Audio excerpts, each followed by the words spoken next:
Trump మరొక సంచలనాత్మకమైనటువంటి నిర్ణయం.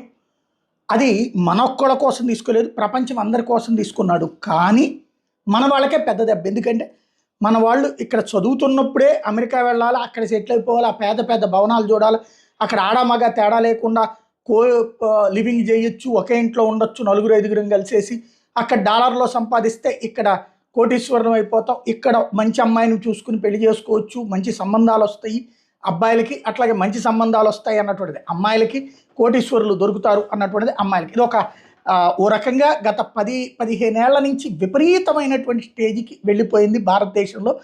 కొన్ని రాష్ట్రాల్లో అయితే తమ బిడ్డల్ని చదివిస్తుంది కేవలం అమెరికాకి పంపించడానికి అన్నటువంటి తరహాలోకి తయారైపోయింది. అక్కడికి వెళ్ళాలా, ఏదో ఒకటి ఇక్కడ ఎలాగోలా చదివేసేసి ముందు అమెరికాకి చదువు పేరుతోనన్నా వెళ్ళాలా, లేకపోతే ఇక్కడ చదువు పూర్తయ్యాక అక్కడ ఉద్యోగం H1B వీసాతో వెళ్ళాలి.